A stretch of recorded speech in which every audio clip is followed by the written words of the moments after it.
বিসমিল্লাহির রহমানির রহিম আলহামদুলিল্লাহি রাব্বিল আলামিন ওয়াসসালাতু ওয়াসসালামু আলা আশরাফিল আমবিয়া ওয়াল মুরসালিন নবিয়িনা মুহাম্মাদিন ওয়া আলা আলিহি ওয়া সাহবিহি আজমাইন আম্মা বা'দ। আলহামদুলিল্লাহ, আল্লাহর বড় নেয়ামত যে আমরা তিনি আমাদেরকে তার দ্বীনের কিছু মতন পড়ার তৌফিক দিয়েছেন। আলহামদুলিল্লাহ, আজকে আমরা যে মতনটি পড়বো সেটা হচ্ছে কাশফুশ শুবহাত। এটা এমন একটি মতন, এটা হচ্ছে বুঝার বিষয়, মুখস্থের বিষয় না। এটা কোনো মুখস্থের বিষয় না, বুঝার বিষয়। এটার গুরুত্ব কি? গুরুত্ব হচ্ছে এটা দ্বীনের মধ্যে যত রকমের সমস্যা আছে তা দুই রকমের আসে। একটা হচ্ছে শাহওয়াত, একটা হলো শুবহাত। একটা হলো শাহওয়াত আর শুবহাত। শয়তানের কাজে হচ্ছে দুই দিক দিয়ে মানুষকে বিভ্রান্ত করা, কখনো শাহওয়াত দিয়ে করে, কখনো শুবহাত দিয়ে করে। শুবহাত এবং শাহওয়াত দুইটারই ওষুধ হচ্ছে ইলম। যে ব্যক্তি আল্লাহ সম্পর্কে জানবে, আল্লাহর পাকড়াও সম্পর্কে জানবে, সেই ব্যক্তি শাহওয়াতের পিছনে ঘুরবে না, প্রবৃত্তির পিছনে ঘুরবে না। শাহওয়াত মানে প্রবৃত্তি মনে করবে যে এই সামান্য আনন্দ, পৈশাচিক আনন্দ গুনার করাচ্ছে, আমি কষ্ট পাইলেও আখিরাতে চিরস্থায়ী জীবনে আমি সুন্দর আল্লাহর কাছে ভালো কিছু পাবো। তাহলে এইটার ওষুধ হচ্ছে একমাত্র ইলম। যে এটা থেকে বাঁচতে হলে ইলম লাগবে। আর এটা একটা জিহাদের একটা অংশ। শয়তানের বিরুদ্ধে জিহাদ করতে হলে শয়তান দুইটা জিনিস দিয়ে, একটা হলো শাহওয়াত, একটা হলো শুবহাত। তো শাহওয়াতের জন্য কি প্রতিরোধ করতে হয়? ইলম লাগবে। কারণ আল্লাহ সম্পর্কে না জানলে মানুষ গুনাতে লিপ্ত হয়, আল্লাহর আযাব সম্পর্কে না জানলে মানুষ গুনাতে লিপ্ত হয়, আল্লাহর কাদার, আল্লাহর সম্মান ও মর্যাদা না জানলে মানুষ গুনাতে লিপ্ত হয়। যে কেউ আল্লাহর মর্যাদা জানবে সে ব্যক্তি গুনাতে লিপ্ত হলে হাজারবার ভাববে, এবং আল্লাহর পাকড়াও সম্পর্কে। এই জন্য যে ব্যক্তি আল্লাহকে বেশি জানে সে আল্লাহকে বেশি ভয় করে। রাসূলুল্লাহ সাল্লাল্লাহু আলাইহি ওয়াসাল্লাম এই জন্য বলেছেন, আল্লাহে লা আখশাকুম বিল্লাহ ইন্নী লা আখশাকুম ওয়া আ'লামুকুম বিল্লাহি আনা। আল্লাহ শপথ করে বলছি, তোমাদেরকে আমি আল্লাহকে বেশি ভয় করি, বেশি জানি। যে বেশি জানে বেশি ভয় করে, স্বাভাবিক নিয়ম। যে জানে না সে অনেক কিছুই করে, অনেক কিছু করতে পারে। ছোট বাচ্চা সাপ নিয়ে খেলতে পারে, বড়রা কিন্তু সাপ নিয়ে খেলে না, যে কোনো সবল মারতে পারে, বুঝতে পারে। তো যারা দুনিয়াতে জানে আল্লাহ সম্পর্কে তারা শাহওয়াতে প্রবৃত্ত হয় না। শাহওয়াতের যে ক্ষতিকর দিক সেটা তারা বুঝতে পারে। আখিরাতের শাস্তি ছাড়াও দুনিয়াতে অনেকগুলো ক্ষতিকর দিক আছে। যেমন ইমাম ইবনে কাইয়্যিম রাহমাতুল্লাহ আলাইহি এগুলো উল্লেখ করেছেন তার আল জওয়াবুল কাফি লিমান সাআলা আনি দাওয়াই শাফি, দাওয়ার মধ্যে উল্লেখ করেছেন। এটা গুরুত্বপূর্ণ বই। আপনারা যখন একাকী থাকবেন, যখন নিজে পড়তে চাইবেন, নামি বইটা পড়বেন। প্রত্যেকটি যুবকের জন্য এটা একটা তার প্রবৃত্তি নিরোধক একটা কাজ। প্রবৃত্তির যে তাড়না, এগুলি থেকে বাঁচার জন্য এই বইটা অনেক ভালো একটা দিক, যা আমার উপকৃত করতে পারবে। আপনারা অনেকে নভেল পড়েন, বিভিন্ন বই পড়েন, এটা পড়লে আপনার একদিকে জ্ঞান হবে দিনের, একদিকে আপনি প্রবৃত্তি তাড়না থেকে বেঁচে যেতে পারবেন আলহামদুলিল্লাহ, ইনশাআল্লাহ। এই জন্য আমাদের শেখ সালেহ সোহাইমি হাফেজাহুল্লাহ, মসজিদ নববীতে তিনি জানেন, আপনারা জানেন, আমার উস্তাদ। তাকে ছাত্ররা বলছিল, ছাত্র একটা বই কথা বলেন যে বইটা পড়লে আমরা অন্তত মনটাকে প্রশান্তি দিতে পারবো। যুবকরা অনেকে বিভ্রান্ত পড়তে হয়। তিনি বলেন যে আদ্দাওয়া পড়ো। ইবনে কাইয়্যিম রাহমাতুল্লাহ আলাইহি আদ্দাওয়া। তার আরও বই আছে, এর মধ্যে রাউদাতুল মুহিব্বিন আছে, খুব ভালো, এটাও পড়তে পারেন।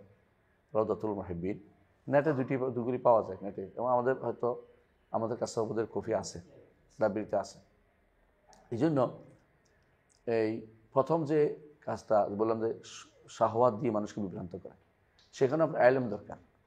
আল্লাহ সম্পর্কে জানতে হবে, আল্লাহর শাস্তি সম্পর্কে জানতে হবে, এবং আল্লাহর দ্বীন সম্পর্কে জানতে হবে। এই তিন জিনিস আপনি জানতে পারেন। এবং আরেকটা জিনিস জানতে হবে, 4 নম্বর হচ্ছে যে শাহওয়াতের ক্ষতিকর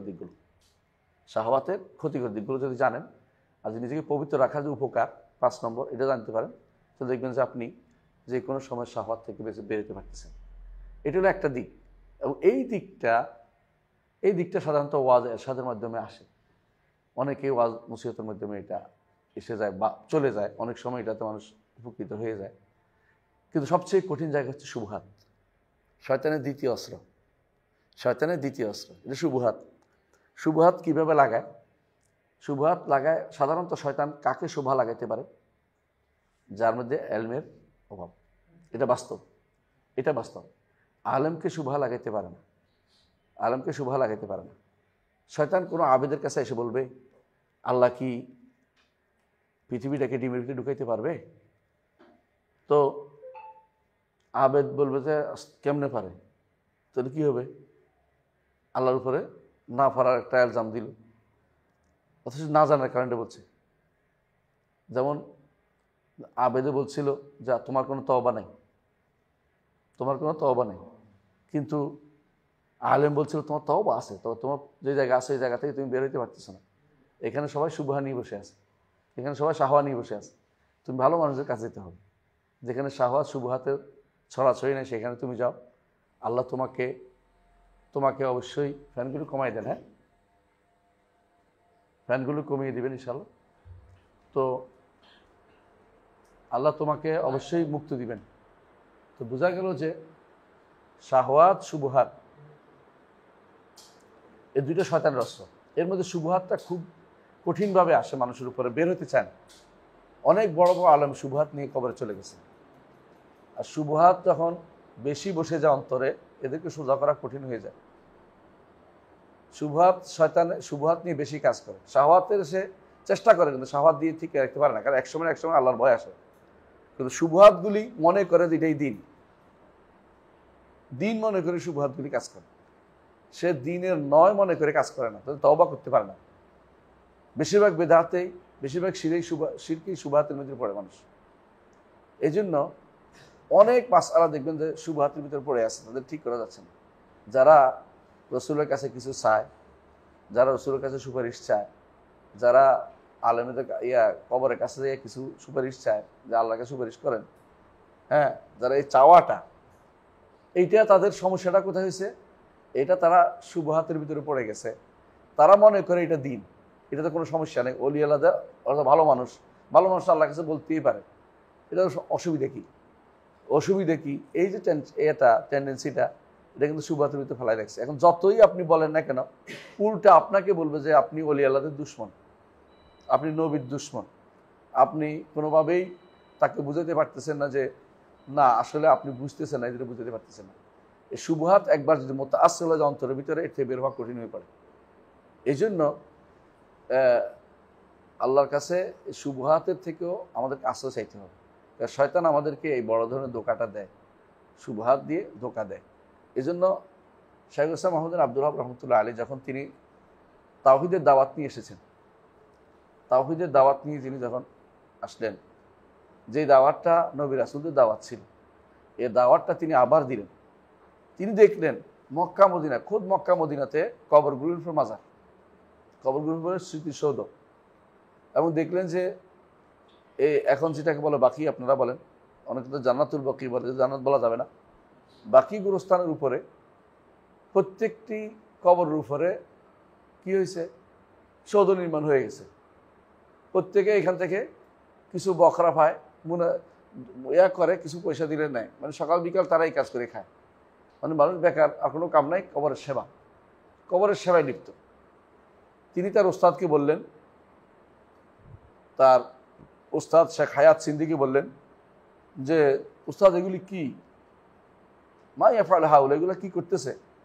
তখন তার ওস্তাদ একটা কথাই বলছে, একটা আয়াত বলছেন কোরআনে কারীমের, যেটা বনি ইসরাইলের লোকেরা গরুর পূজার সময় শুরু করছিল। তো তিনি বললেন, বনি ইসরাইলের এই কারবারটা দেখে তখন নবী বলছিলেন যে ইন্না হাউলাই মুতাব্বারু মা ফিহি ওয়া বাতিলু মা কানু ইয়ামালুন, ইন্না হাউলাই মুতাব্বারু মা ফিহি ওয়া বাতিলু মা কানু ইয়ামালুন। এরা এর মধ্যে ধ্বংস হচ্ছে, এর মধ্যে তারা বাতিলের মধ্যে তারা নিজেদেরকে নিঃশেষ করে দিচ্ছে। এই কথাটাই বলেছেন শেখ মোহাম্মদ হায়াত সিন্দি রাহিমাহুল্লাহ। কাকে বলছেন? মুহাম্মদ বিন আব্দুল ওয়াহাব রহমতুল্লাহ আলাইহি। তিনি তখন বুঝছেন যে তার ক্ষমতা নাই, ক্ষমতা থাকলে এটাকে সহায়তে পারতেন। এইগুলি তিনি দাওয়াত দিয়েছেন, কষ্ট পেয়েছেন, তার এলাকায় গেছেন, এলাকাতে পুরো এলাকার দাওয়াতের মধ্যে সময় দিয়েছেন, পুরো এলাকার দাওয়াত সময় দিয়েছেন। আল্লাহ তাআলা বরকত দিয়েছেন, তার অনেক অনুসারী হয়েছে, সবাই দাওয়াত দিয়েছেন, সবাই দাওয়াত গ্রহণ করেছে, একটা বিশাল অংশ দাওয়াত গ্রহণ করেছেন। শেষ পর্যন্ত তিনি আমিরের কাছে গেছেন। আমির তার এলাকার আমির গ্রহণ করে নাই, তিনি দারিয়ার আমিরের কাছে গেছেন। আমির মোহাম্মদ বিন সৌদ তার কাছে গেছে, তাই বলছে যে আপনি আমাকে হেল্প করুন, আল্লাহ আপনাকে সাহায্য করবেন। আপনি শুধু এত ছোট রাষ্ট্র না, আল্লাহ তাআলা আরো বড় রাষ্ট্র আপনাকে দিবেন, আপনি দ্বীনের উপর প্রতিষ্ঠিত থাকুন, আপনি আমাকে সাহায্য করুন। তিনি তো তাকে সাহায্য করবেন না, তাড়িয়ে দিবেন এই অবস্থা। মোল্লা কি বলে, আমি আমার দেশ নিয়ে পারতেছি না, এত মানুষ শত্রু বানাতে পারবো না, আমি দুনিয়ার সবাই আমার শত্রু হয়ে যাবে। কিন্তু আমিরও দাঁড়িয়ে তার স্ত্রী, মানে আমিরের স্ত্রী, তিনি ভিতর থেকে বললেন যে আপনি তাকে ফেরত দিয়েন না, আপনি আলেমকে ফেরত দিয়েন না, তাকে আপনি সাহায্য করুন, আল্লাহ আপনাকে সাহায্য করবেন। একথা শুনে তিনি সাহস পেলেন এবং বলে যে আপনাকে কি সাহায্য করতে হবে? বলে আমি দাওয়াত দিব, আমি ক্ষমতা চাই না আপনাদের কাছে, আমি দাওয়াত দিব, আপনি শুধু পিছনে আমার সাপোর্টে থাকবেন, যে দাওয়াতে কেউ যেন আক্রমণ করতে না পারে, বাধা দিতে না পারে। তিনি সেটাই করেছেন। আমির তার অস্ত্র নিয়ে দেশ জয় করেছেন, কিন্তু উনি অস্ত্র ধারণ করেন নাই, তিনি কিতাব ধারণ করেছেন। তিনি হচ্ছেন শাইখুল ইসলাম মোহাম্মদ আব্দুল ওয়াহাব রহমতুল্লাহ আলাইহি। তো তিনি দেখেছেন মানুষের ভিতরে বড় ধরনের সমস্যা হচ্ছে, মানুষ অনেকগুলো সন্দেহের মধ্যে ভোগে। কেউ শাফাআতের সন্দেহ, কেউ ওসিলার সন্দেহ, কেউ ইস্তেআনার সন্দেহ, কেউ ইস্তেগাসার সন্দেহ। এই জাতীয় সন্দেহগুলি তাদের মধ্যে এমনভাবে বসে গেছে, মানুষ শুধু বসে যাওয়া নয়, বংশানুক্রমে এই সন্দেহের মধ্যে ডুবে আছে। এই কথাটি শাইখ হুসাইন ইবনে তাইমিয়া এর আগে বলেছিলেন। তার একটা গ্রন্থ আছে আল ওয়াসতা বাইনাল হক ওয়াল খালক। এই গ্রন্থের মধ্যে তিনি বলতেছেন যে আমি এমন এক দাওয়াত নিয়ে নেমেছি, যে দাওয়াতের যাদেরকে দাওয়াত দিচ্ছি এরা এর উল্টাটা নিয়ে দুনিয়াতে এসেছে, এদের বাপদাদারা উল্টাটা নিয়ে আসছে, নিজেরা এটার উপরে ছোট থেকে বড় হয়েছে। এখন আমি তাদেরকে পরিবর্তন করা এই দাওয়াত মিশন নিয়ে নেমেছি। আমার দাওয়াত কত কঠিন আমি বুঝি। শাইখ হোসেন মোহাম্মদ আব্দুল ওয়াহাব রহমতুল্লাহ আলাইহি একই কথা দাওয়াত দিয়েছেন। তবে তার সুবিধা হচ্ছে এটা, আমির তার পিছনে ব্যাগ দিয়েছে, সহযোগিতা করেছেন, এই জন্য তারটা সহজ হয়েছে। কিন্তু শাইখ হোসেন ইবনে তাইমিয়ারটা সহজ হয়নি। তিনি যতই দাওয়াত দিয়ে গেছেন তখনকার আমিররা সবাই তার বিরুদ্ধে ছিল, তখনকার সমস্ত আমির তার বিরুদ্ধে ছিল, সমস্ত আলেমরা তার বিরুদ্ধে দাঁড়িয়েছে। তিনি মনে হয় যেন একাই দাঁড়িয়েছেন। জীবনের 5 দিনের মধ্যে 3 দিনে জেলে ছিলেন, 5 দিনের মধ্যে 3 দিনে তিনি জেলে ছিলেন। এবং জেলগুলো কীরকম আপনারা জানেন, এখনও আপনি সেই জেলগুলো মানুষ বলে যেগুলি এরকম দুর্গই ছিল, সবচেয়ে দুর্গন্ধময়, সবচেয়ে কষ্টকর, যেখানে মানুষ বসবাস করতে পারে না, এরকম জায়গাতে। এমনকি তিনি একবার আফসোস করেছেন, মিশরে যখন তাকে এমন করতে রাখা হয়েছিল, গর্তের ভিতরে রাখা হয়েছিল, সেখানে তিনি বলছেন এখানে তুমি চোরকেও রাখো না, তুমি চোরকেও রাখো না ওই সমস্ত জায়গাতে, আমাকে রেখেছো এখানে। পরবর্তীতে যখন আমির আসছেন, যাকে বলা হয় খলিফাতুল মুসলিমিনের যিনি সহকারী ছিলেন, তিনি আসছেন এবং তিনি তার ভক্ত ছিলেন, বর্তমানে তার ভালোবাসার লোক ছিলেন। তিনি বললেন যে আপনি বলেন কারা কারা আপনাকে কষ্ট দিয়েছে, আমি তাদেরকে শাস্তি দিব। ইবনে তাইমিয়া রহমতুল্লাহ সবাইকে বলছেন না, এদেরকে আপনি শাস্তি দিয়েন না, এরা ভুলের উপর আছে, এরা সন্দেহের উপর আছে, সন্দেহ আমি দূর করতে পারিনি। এরা সন্দেহের সাথে যদি ক্ষমতা একত্রিত হয়, সন্দেহ তখন বহুগুণ বেড়ে যায়। এটা বুঝছেন কিনা? কারণ তখন তারা মনে করে, সন্দেহের সাথে ক্ষমতা একত্রিত হলে তারা মনে করে তখন তাদের মধ্যে আখাযাতুল ইজ্জতি বিল ইসম, তাদের আত্মমর্যাদা তখন আরেকজনের কথা গ্রহণ করতে বাধা হয়ে দাঁড়ায়। আত্মমর্যাদার কারণে আরেকজনের কথা গ্রহণ করতে পারে না। তারা মনে করে যে এই আবার কোত্থেকে আসলো, এরা কয়জন, এই মানুষ কয়জন, এই আবার কি করবে, মানে এই জাতীয় কথা যখন আসে তখন তারা আর হক নিতে পারে না। আর যখন সমপর্যায়ে যায় তখন হকটা নেওয়া সহজ হয়ে যায়। দাওয়াতের ক্ষেত্রে যদি কোনো তাদের ইচ্ছা থাকে যে কোরআন হাদিস ভিত্তিক নিবে তো নিতে পারে। এই জন্য তিনি এই গুরুত্ব দিয়ে লিখেছেন কাশফুস শুবহাত। কাশফুস শুবহাত পড়ার পরে এর জবাব তারা লিখতে পারেনি, এ পর্যন্ত তারা লিখতে পারেনি। মূলত কাশফুস শুবহাতের এত বেশি প্রয়োজন এখন, কারণ আমাদের দেশ সহ প্রত্যেকটা দেশেই এই শুবহাতগুলি ঘুরে ফিরে কিন্তু এগুলি কাজ করে। আপনারা ধরুন পড়বেন, দেখবেন যে এগুলিই কাজ করে এখনও আমাদের দেশে। পীরেরা, ফকিরেরা অথবা বিভিন্ন মাদ্রাসা লোকেরা, মোহতামিমরা, এদের মধ্যে একটা বড় জিনিস হচ্ছে তারা শুবহাত নিয়ে কাজ করে, মানে শুবহাত তাদের অন্তরে কাজ করে। তারা মনেই করে না যে তারা কোনো ভুলের উপর আছে। এই জন্য আপনাকে রদ করার জন্য তারা চেষ্টা করবে, ডিবেট হবে, ওই ডিবেটে তারা কোনোদিন হারবে না। যত দলিলে হোক, দলিল একটা দিয়ে হলে উল্টাপাল্টা কথা বলে আপনাকে বসাবে। আপনার কথা দিয়ে ধরেন, কথা হচ্ছে ধরেন একটা বিষয় নিয়ে, ওইটার দিকে বাদ দিয়ে আপনাকে চলে যাবে আরেক বিষয়ের দিকে চলে যাবে, যেখানে হয়তো আপনার কথাতে শব্দ একটা ভুল হয়েছে, এরাব একটাতে বাঁকা হয়েছে, এইটারে শুরু করে অন্যদিকে চলে যাবে, মূল পয়েন্টটাকে তারা ইগনোর করে যাবে। এটা বেদাতীদের কাজ সবসময়। বেদাতীর কারণ হক নিতে যে চায় না, তাকে আপনি হক দেখাবেন কিন্তু সে মনে করতে হকের উপর আছে। এবং এটা বেশিরভাগ করে কারা? শুবহাত যার অন্তরে আছে। এই জন্য কাশফুস শুবহাত খুব দরকার। আপনারা দেখেছেন আপনারা দেখেছেন এই আপনাদের এই আশেপাশের এক লোক ডাক্তার, তাই না, ডাক্তার নাম বলি জানার জন্য, শামসুল আরেফিন শক্তি, তিনি মদিনায় গেছেন। মদিনা যাইয়া রসুলের কাছে প্রাণ খুলে কথা বলছেন এবং রসুলের কাছে তিনি সুপারিশ চাইছেন, রসুলের কাছে তিনি প্রাণের কথা তুলে ধরছেন। পুলিশে কেন আর বেশিক্ষণ দাঁড়াতে দেয় নাই, এর বিরুদ্ধে অভিযোগ দিচ্ছেন, রসুল আপনার কাছে প্রাণ খুলে কথা বলতে দেয়া হলো না। এই তিনটার কথা আপনি শুধু চিন্তা করেন, তিনটা কত বড় শুভহাত, কত বড় মারাত্মক শুভ। এগুলি কেমনি আপনি তাড়াবেন? এত বড় মানুষ, তাদেরকে মাঝে মধ্যে ইউনিভার্সিটি দাওয়াত দেয়, মাঝে মধ্যে দেখি আপনাদের আসুনার ট্রাস্টে দাওয়াত দেয়, মাঝে মধ্যে অমুকে দাওয়াত দেয়, তমুকে দাওয়াত দেয়, অমুকের ট্রাস্টে দাওয়াত দেয়, এবং অনেক যুবকরা তাকে আইডল মনে করে। উনি যদি সব শুভহাতের ভিতরে থাকেন, তো আমরা কাকে নিয়ে কাজ করব? এমন শুভহাত যে যখন বলা হয়েছে এটা শিরিক, তখন তিনি মতভেদপূর্ণ মাসালা বানাই ফেলছে, যেহেতু মতভেদ আছে এবং লেখা দেখে শুরু মতভেদ। আর ওনারা সমর্থন করছে কারা? বিশাল জনগোষ্ঠী সব সমর্থন করবে, যারা আপনাদের কাছে অনেক সময় মনে করেন যে এরা সালাফি, ওরাই সমর্থন করছে ওনাকে। এর কারণ কি? সালাফি নামধারী লোকেরাই সমর্থন করে বসছে ওনাকে। এর কারণ কি? কারণ ওনাদেরও অন্তরের ভিতরে সন্দেহ আছে। এজন্য শুভহাত কাশফ করা দরকার। শুভহাত যতক্ষণ পর্যন্ত অন্তরে থাকবে, আপনি যত ভালো কিছুই ঢুকান না কেন, সে আপনাকে কিছুই নিবে না, সে আপনাকে শত্রু মনে করে। এই যে বর্তমানে বিভিন্ন রাজনৈতিক দলের ভুল থিওরিগুলি চালাই দিচ্ছে ইসলামের নাম দিয়ে, অনেকগুলো এক একজনে এক এক রকম ইসলাম নিয়ে আসতেছে। একজন হচ্ছে মদিনাতে এটা ছিল, মানে তার ধর্ম নিরপেক্ষতা মদিনার সনদের মধ্যে পাইছে খুঁজে। চিন্তা করতে পারেন কত বড় ভয়ানক কথা। এটা কোথেকে আসছে? তার অন্তরে আগে ধর্ম সেকুলারিজম ঢুকে বসে রয়েছে। এবার আপনি সেইটার জন্য দলিল খুঁজবে এখন, মানে অন্যায়টার জন্য দলিল খুঁজে, অন্যায়টার বা শিরিকটা, কুফুরটা, বেদাতটা, এটাকে প্রতিষ্ঠা করার জন্য সে সারাদিন দলিল খুঁজবে। বুঝছেন তো? এর অর্থ হলো তাকে আপনি হেদায়েতের পথে, কারণ তাকে বুঝাইতে হবে যে এটা শিরিক, এটা কুফুর, এটা করা যাবে না। যে লোকে বলছে যে মিলাদ বেদাত কইছে, এই জন্য তারা কোবাইছে। কেন? কোরআনে মিলাদ আছে। কোরআনে মিলাদ কোথায় আছে? ইয়া আইয়ুহাল্লাযীনা আমানু সাল্লু আলাইহি ওয়া সাল্লিমু তাসলিমা। হ্যাঁ, ইন্নাল্লাহা ওয়া মালাইকাতুহু ইউসাল্লুনা আলান নবী। কোরআন এটা মিলাদ। এটা যে কোরআনে মিলাদ, এই কথাটা তার অন্তরের সন্দেহ, নিঃসন্দেহে একটা সন্দেহ।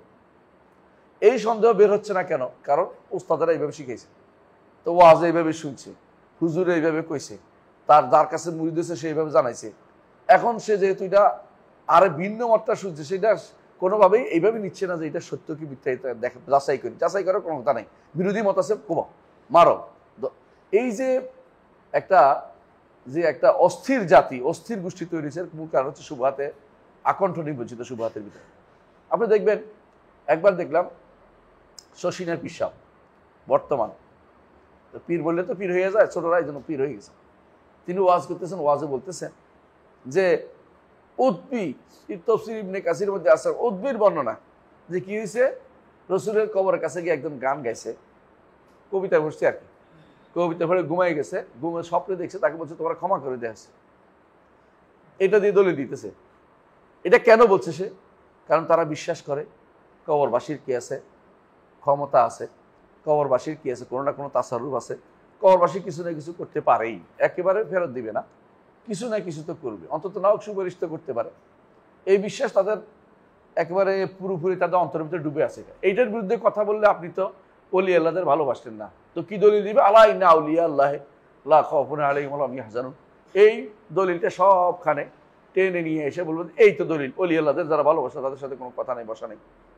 হ্যাঁ, আমাদের ইউনিভার্সিটিতে এক টিচার ছিল, তার ছেলে একটা আছে ঢাকা বিশ্ববিদ্যালয়ের ইসলামিক স্টাডিজের টিচার। তার কাজে হলো সারাদিন সুফিবাদের কোন কথা আছে এটা তুলে ধরা। এমনকি শেষ পর্যন্ত ইবনে আরবির মতো কাফের বক্তব্য এনে প্রমাণ করতে চাচ্ছে যে তার এই বইয়ের মধ্যে যা আছে এগুলির একটা ব্যাখ্যা আছে। মানে ওদের বক্তব্য হলো যে পীরদের শিরকি কুফুরি যত কিছু আছে সুফিবাদের, এটা একটা ভালো ব্যাখ্যা করা যায়। এটা যতক্ষণ পর্যন্ত সুফিবাদে না ঢুকবে এটা কেউ পাবে না। মানে যতক্ষণ পর্যন্ত তুমি আমার মতো শিরিক না করবে ততক্ষণ তুমি এটার অর্থ পাবে না। কি যায়, এটা হলো অর্থ আর অনেকটা।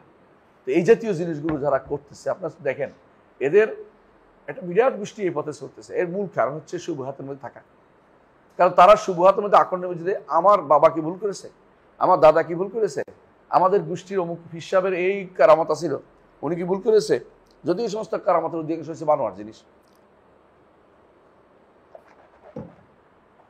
যাদের কারামাত ছিল, একজন মানুষের বেদাত থাকলে মাঝে মধ্যে কারামত পাওয়া যায়, কেন? কিন্তু শিরিক থাকলে না। বেদাতটা হয়তো না জেনে করতেছে। তো কারামাতটা কখন হয়? সে দাওয়াতের ক্ষেত্রে যখন কারামত, কখন আমরা বলেছিলাম দুই সময় কারামত। একটা হলো দাওয়াত, হ্যাঁ, দাওয়াতকে সাহায্য করার জন্য। একটা হলো দাড়িকে সাহায্য করার জন্য, শত্রুর বিরুদ্ধে দাড়িকে সাহায্য করার জন্য। এই দুই জায়গাতে কারামত হয়। অন্য জায়গাতে কারামতগুলি যতগুলি বলতেছে এগুলি কোনো কারামতের অংশ না। মরার পরে তিনি আয়সা উঠে দিয়েছেন, তিনি আয়সা বাচ্চারা এটা করছেন, এই কিন্তু সবগুলি হচ্ছে ভণ্ডামি ছাড়া কিছুই না। এগুলি কোনো কারামতের কিছু না। আপনারা যে আল জামের কারামাতিল আউলিয়া পড়েন, বই একটা আছে আল জামের কারামাতিল আউলিয়া নাভানি, ওটার মধ্যে দেখবেন যে কারামত বলে যারা চালাইছে পৃথিবীর ইতিহাসে এগুলি কারামত হওয়ার কোনো সুযোগই নেই। কি বলছে? অমুক তিনি কোনোদিন সালাত আদায় করতেন না, মিন কারামাতি ইসলাম, অমুকের কারামত তিনি নামাজ পড়তেন না, অমুকের কারামত হচ্ছে যে তিনি বড় বড় বায়ু ছাড়তেন, আমাদের কত জোরে কারামত ছাড়ছি। এই যে হাস্যকর জিনিসগুলো, মানে হাস্যকর না, মানে দুঃখজনক জিনিসগুলো কারামত হিসেবে তারা চালু করে দিয়েছে। এগুলি কেন করেছে? এ আবার ডুবে আছে, যে তাদের মাথার ভিতরে ঢুকে আছে, কোনো ক্রমেই ওলি আল্লাহ থেকে দূরে সরিয়ে ফেলবে। সাবধান, ওয়াহাবিদের কাছে যাবেন না। হ্যাঁ, সাবধান, সুন্নি আমরা সুন্নিয়তে প্রতিষ্ঠিত করতে, সুন্নিয়ত জমাতের মধ্যে থাকতে হবে। এই জিনিসগুলো সবই কিন্তু এই তথাগত শুভহাতের ভিতরে তারা পড়ে আছে। এখন প্রশ্ন হচ্ছে, শুভহাত দূর করা বাধ্যতামূলক কিনা তাকফির করার জন্য? না, দূর করা বাধ্যতামূলক না। শুভহাত প্রকাশ করে দেওয়া বাধ্যতামূলক। দূর নাও হইতে পারে। আপনার দায়িত্ব হচ্ছে, যখন দুইটা কাজ করতে আমরা বলে থাকি, কি বলি? কাউকে তাকফির করার আগে দুইটা কাজ করতে হয়। এক নম্বর কি? ইজালাতুশ শুবহা। আরেকটা আছে ইকামাতুল হুজ্জা, আগে প্রমাণ প্রতিষ্ঠা করা। তাকে বলবেন যে আপনার এই কাজটা কি কুফরি। সে যদি বলবে আমার তো সন্দেহ আছে, সন্দেহ দূর করার জন্য দলিল প্রমাণ দিবেন। সন্দেহ দূর হোক বা না হোক, সে কাফের, যদি সে এটার উপর থাকে যায়। কথা বলছেন কিনা? তাহলে দুনিয়ার কাউকে আর কাফের বলতে পারবেন না আপনি। কাফের তো আপনার বলতে হবে, কাফের সে। যে ব্যক্তি সন্দেহ নাম দিয়ে বসে থাকবে সে তো কাফের। কারণ আপনি জানেন যে কি করেছে, ওয়াকালুল্লাহ তাজারুন্না ওয়াদ্দাম ওয়ালা সুআন ওয়ালা ইয়াগুসা ওয়া ইয়ারুকা ওয়া নাসরা। নূহ আলাইহিস সালাতু ওয়াসসালামের কাউমের মধ্যে 5 জন আল্লাহর নেক বান্দা ছিল, অল্প কয়েকদিনে মারা গেছে। পরবর্তীরা কিন্তু ওদের নিয়েই বাড়াবাড়ি করেছে। এই সন্দেহ তাদের অন্তরে বসেই গেছিল। নূহ আলাইহিস সালামের বিরুদ্ধে কথা বলেছে। আল্লাহ তাআলা কাফেরদেরকে মেরে ফেলছে। নূহ আলাইহিস সালাম দোয়া করেছেন, আল্লাহুম্মা লা তাজআল আল কাফিরিনা দাইয়ারা। হ্যাঁ, কাফেরদের জন্য কোনো বাড়িঘর কিছু রাখবেন না, ধ্বংস করে দেন। কাফের, আল্লাহ তাআলা তাদের ধ্বংস করে দিয়েছে। এটা প্রমাণ যে এরা কাফের। সুতরাং আপনি যদি মনে করেন যে সন্দেহ থাকলে আর কাফের বলা যাবে না, কথাটা এরকম না। দুইটা কাজ করতে হবে। এক নম্বর হচ্ছে তার উপরে প্রমাণ প্রতিষ্ঠা করতে হবে যে এটা কুফরি, এটা দলিল এটা। দ্বিতীয়, তার সন্দেহটা আপনার দৃষ্টিতে যতক্ষণ আপনি দেখছেন যে তাকে বুঝাই দিচ্ছেন, তারপরে সে না বুঝে ইচ্ছা করে গোয়ার তুমি করতে, সে কাফের। বুঝে আসছে কথাটা? এর আগে সন্দেহ বুঝানোর আগ পর্যন্ত তাকে কাফের বলবেন না, কারণ সে হতে পারে সে একটা সন্দেহের মধ্যে রয়ে গেছে এবং আল্লাহ তাআলা তাকে কোনো কারণে ওজোর মাজুরও মনে করতে পারে। হয়তো তাকে সন্দেহ ভাঙার লোকও ছিল না তার। যেমন যে ব্যক্তি বলেছে, কি বলেছে, আল্লাহ যদি আমাকে পায় তাহলে আমাকে আস্ত রাখবে না, তোমরা একটা কাজ করবে, আমি যদি মরে যাই আমাকে পুড়িয়ে ফেলে বাতাসে ছেড়ে দিবা, যাতে সারা দুনিয়া আমার বাতাস ছেড়ে যায়, আমারে আল্লাহ পাইলে আমাকে ঠিক বাঁচাইবে। এই যে ভুলে গেছে আল্লাহ তাআলার কুদরতটা, কেউ তো স্মরণ করার দরকার ছিল। তখন ছেলেরা তো বলার দরকার ছিল, বাবা যতই করো আল্লাহ তো কিন্তু এক কাজ করতে পারবে। তাহলে হুজ্জত কায়েম হইতো, সন্দেহ দূর না হইলেও হুজ্জত কায়েম হয়ে যেত। সন্দেহ বিষয়টা তখন হয়তো এমন হইতে পারে সে বুঝে দিত, সে আর বলতো না, এটা তওবা করতে ইস্তেগফার করতো। যেহেতু এটা করা হয় না, আল্লাহ তাআলা তাকেও ক্ষমা করেছে, কারণ তার হুজ্জত কায়েমের কোনো সুযোগ ছিল না।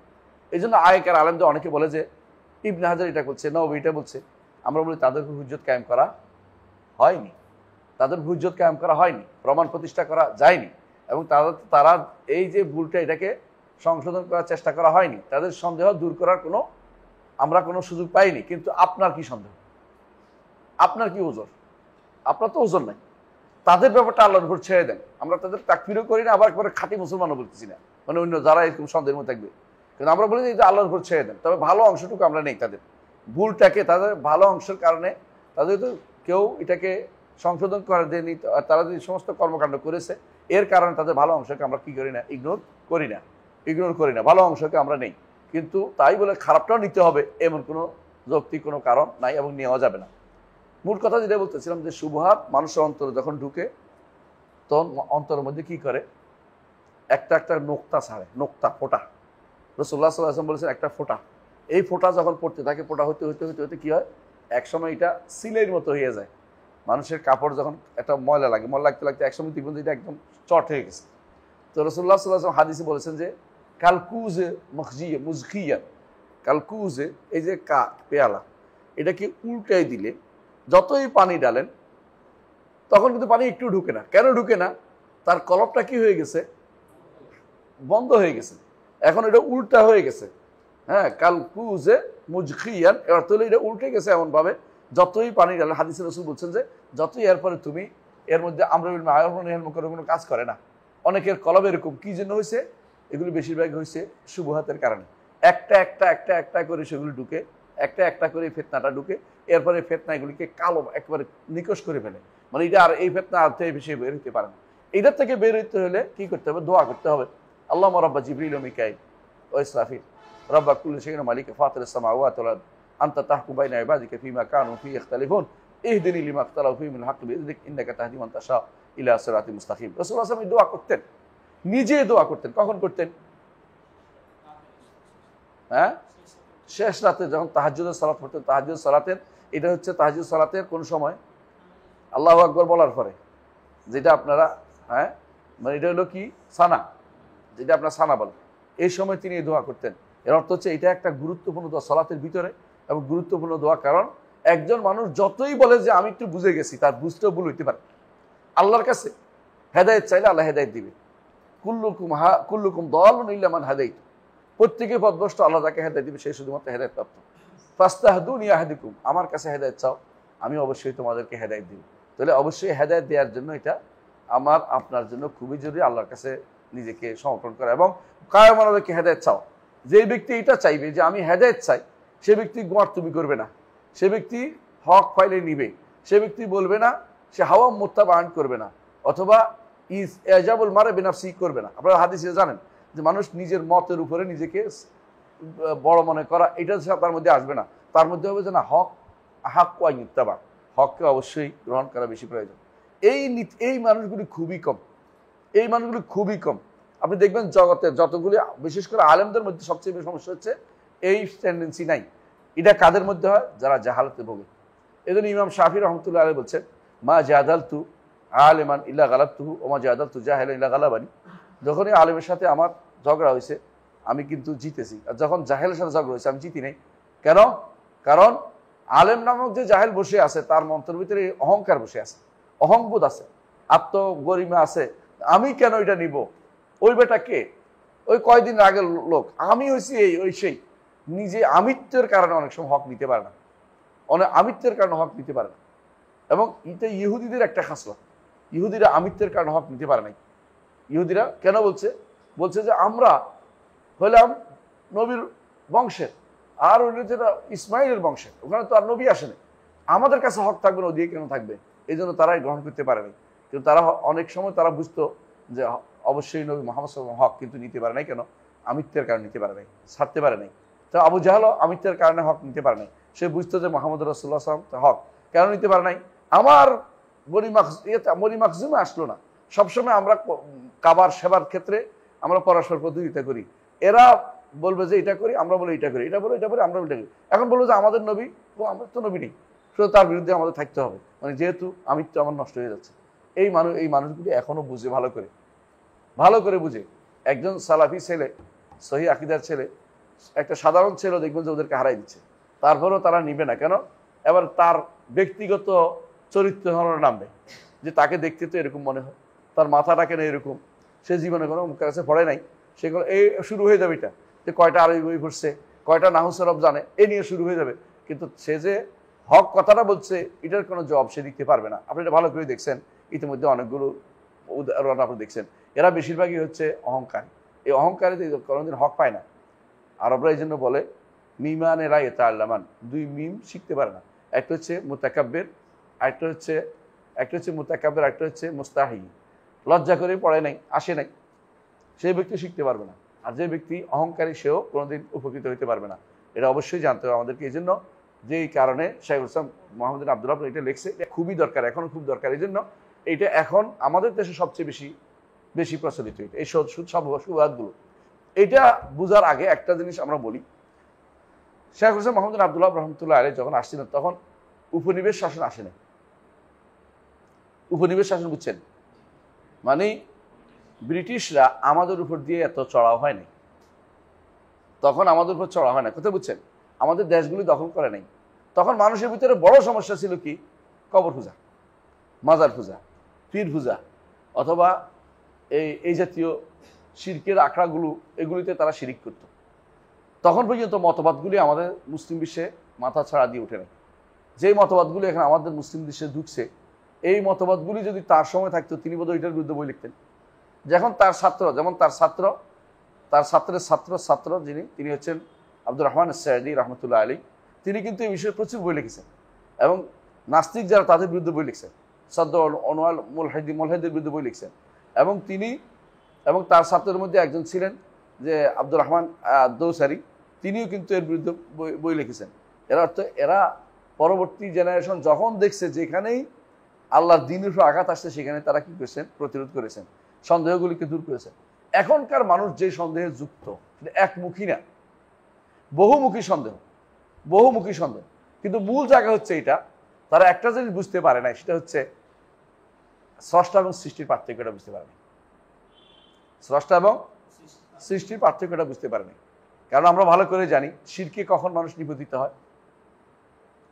হ্যাঁ, সৃষ্টির মানে শিরক করা দুইটা কারণ, সবাই মুখস্থ জানেন তো, তাই না? এক নম্বর হচ্ছে সৃষ্টির ব্যাপারে বাড়াবাড়ি, আর দুই নম্বর হচ্ছে স্রষ্টার ব্যাপারে ছাড়াছাড়া। কথা বুঝছেন? কোরআনে কারিমে আল্লাহ তাআলা এটা আমাদেরকে জানিয়েছেন। কি বলছেন? ইয়া আহলাল কিতাব লা তাগলু ফি দীনিকুম ওয়া লা তাকুলু আলা গায়রিল হক ইন্নামাল মাসীহু ঈসা ইবনে মারইয়াম রাসূলুল্লাহ কালিমাতু আলকা ইলা মারইয়াম ওয়া রূহুম মিনহু। একবারে ইন্নামা দিয়ে বলছে, অর্থাৎ কোনোদিন তিনি কি নন, ইলাহ নন। কে? মাসীহ। তিনি কি একজন রাসূল, আল্লাহর দাস। হ্যাঁ, লা ইয়াস্তানকিফুল মাসীহু ইয়াকুনু আবদান লিল্লাহ, দাস হইতে তার কোনো কি নাই, লজ্জা নাই। তিনি আল্লাহর পিয়ন, আল্লাহর মুরাসের, কোনো সন্দেহ নাই। প্রত্যেক নবী আল্লাহর পক্ষ থেকে কি তার বার্তা বাহক, কোনো সন্দেহ নেই। প্রত্যেক নবী কি আল্লাহর দাস বুঝেন তো, নিজস্ব কোনো বক্তব্য দাসের আর নিজস্ব কোনো থাকে না। এরা আসল দাস, প্রকৃত দাস। আল্লাহুম্মা আবদুকা ওয়া ইবনু আবদিকা ওয়া ইবনু আমাতিকা, দাসের ছেলে, দাসীর ছেলে, তারা এটা প্রচার করতে সবসময়। কিন্তু আমি যখন বাড়াচ্ছি, এরপরে তাদের নিয়ে আশেকে রসুল, এশকে রসুল প্রচার করতেছি, এর অর্থ হলো আমি কিন্তু তাদেরকে সীমা ছাড়িয়ে যাচ্ছি। ঠিক ওলি আল্লাহদের ব্যাপারেও সীমা কি ছাড়িয়ে যায়? ওলি আল্লাহরা মরার পরে মরে না, মরা বলা যাবে না। কি বলতে হবে? রাউদাতে শুইছে। ওয়াহাবিরা বলে নবী মরিয়া গেছে, মরে নাই, নবী রাউদাতে শুইছে। মানে নবী মরে নাই, নবী কি শুয়ে আছে। এই জন্য তারা মনে করে যে এই যে শামসুল আরবিন শক্তিরা কেন চাইছে, তারা মনে করে যে মুহাম্মদ সাল্লাল্লাহু আলাইহি ওয়াসাল্লাম দুনিয়ার জীবনের মতো তার জীবিত এবং মরার পর তার ক্ষমতা আরো বেড়ে গেছে। পীরেরা এটা মনে করে মরার পরে তাদের ক্ষমতা আরো বেড়ে যায়। এই জন্য তারা কি করে, কবর থেকে ফয়েজ ও বরকত হাসিল করার চেষ্টা করে, এবং সবসময় তারা এটা চায় যে ফয়েজ বরকত আসবে, ফয়েজ বরকত আপ্লুত হবে, বরকত তারা জিয়ারত করে ফয়েজ বরকতের আশা, আর কোনো কারণ নেই। তারা চিন্তা করে যে ফয়েজ বরকত গেলেই ফয়েজ বরকত পারবে। এই জন্য তারা মনে করে হ্যাঁ শূন্য হবে, ফয়েজ বরকত হাসিল হবে। এই ফয়েজ বরকত যখন আসবে তখন শিরক হবে, কোনো সন্দেহ নেই। কবর থেকে কিছু আসবে না আপনার জন্য, কোনো কিচ্ছু আসবে না। কেউ যদি এইটা যদি কোনো প্রতিষ্ঠিত করতে না পারেন, আপনি বিপদে পড়বেন। কিন্তু এই কথাটাই আপনি বলে দেখেন না। এই কথাটা বললে আপনাকে বলবে গুস্তাখে রসুল, তারপর ওলি আল্লাহদের শত্রু, তারপরে আপনার বলবে যে নবীর মর্যাদা বুঝে নাই, নবীকে অসম্মান করছে। কিন্তু আল্লাহর মর্যাদার ব্যাপারে তারা কি করেছে? আল্লাহকে যে অসম্মান করলো। নবী কি বলতেছেন দেখেন, আল্লাহ তাআলা নবী কি বলতেছেন, মা লাকুম লা তারজুনা লিল্লাহি ওয়াকারা। কোন নবী বলছেন, নূহ আলাইহিস সালাতু ওয়াস সালাম, তোমাদের কি হলো, আল্লাহর ব্যাপারে আল্লাহর সম্মান কি রক্ষা করবে না? আল্লাহ নিজে বলতেছেন, মা কাদারুল্লাহ হাক্কা কাদরিহি, আল্লাহর সম্মান তারা যথাযথভাবে রক্ষা করতে পারে নাই। আল্লাহর মর্যাদাকে সমুন্নত রাখে, সৃষ্টির মর্যাদাকে সৃষ্টির জায়গায় রাখতে হবে। সৃষ্টির জায়গাটা যদি কোনো আপনি অতিক্রম করে স্রষ্টার জায়গায় কোনো জায়গায় হাত দেন, তখন আপনি তাগুত। যার জন্য দাবি করছেন সে তাগুত, অথবা আপনি তো নিজে তাগুত হয়ে গেছেন। এর বাইরে কোনো কথা নেই। হয়তো আপনি নিজের জন্য বললে নিজে তাগুত। যে ব্যক্তি মনে করে যে সে গায়েব জানে, সে ব্যক্তি তাগুত। যে ব্যক্তি অন্যের জন্য গায়েব জানার দাবি করবে, সেও অন্যকে তাগুত বানিয়েছে, কিন্তু সে তাগুত না। কেউ যদি আব্দুল কাদের জিলানী গায়েব জানে মনে করে, সে তাগুত বানিয়েছে তাকে, কিন্তু তিনি তাগুত, ভালো মানুষ ছিলেন। কিন্তু অনুরূপভাবে এই যে কবরওয়ালার মাজারের কাছে বসে থাকে, আর তখন জিজ্ঞাসা করে, হুজুর দেখেন তো কিতাবটা, দেখেন তো আমার কি হয়েছিল। হুজুরে ঘুরে ঘুরে কথা বলে। হুজুরের মনে মনে মহা খুশি যে আমার কাছে গায়েব জানতে আসছে। হুজুর তো তাগুত। যে ব্যক্তি মনে করে আপনি দোয়া করেন আল্লাহর কাছে, এটা একটা জীবিত মানুষ বলতেই পারে। যে ব্যক্তি মনে করতেছে হুজুর একটা কিছু করেন, আপনি করতে পারবেন, এই কথা, আর হুজুর খুশি হয়ে বলে যে তোমার এটা ভালো হয়ে যাবে, যাও, এই যে সে একটা তাগুত হয়েছে, কোনো সন্দেহ নাই। কারণ ভালো করার মালিক কে? আল্লাহ। সমস্যার সমাধান করতে পারে কে? আল্লাহ। আল্লাহ তার নবীকে বলেছেন, আল্লাহ তার নবীকে বলেছেন, ওয়াই ইয়ামসাসকাল্লাহু বিদুররিন ফালা কাশিফা ইল্লাহু ওয়াই ইউরিদকা বিখাইরিন ফালা রাদ্দা লিফাদলি ইউসিবু রাহমাতি মান ইয়াশা। আল্লাহ তার নবীকে বলতেছেন এটা, যে কুল ইন্নী লা আমলিকু লাকুম দাররান ওয়ালা রাশাদা, কুল ইন্নী লা আমলিকু লাকুম দাররান ওয়ালা নাফা। কত আয়াত, তার হিসাব নেই। আমি আমার এই বিষয়গুলো আলোচনা করেছি আমার থিসের মধ্যে, যদি নিয়ে আসি পড়েন আপনারা, শিরকুল কাদিমা হাদিসের মধ্যে বিস্তারিত আলোচনা করেছি। এবং এটা আলহামদুলিল্লাহ আরব বিশ্বের সবচেয়ে বেশি পাবলিশিটি বই। এবং এটা অনেকেই যারা পড়েছে তারা সবাই বলেছে এটা, উস্তাদরা ওইটার দিকে মানুষদেরকে কী করে, রেফার করে, যেটা পড়ে দেখবা।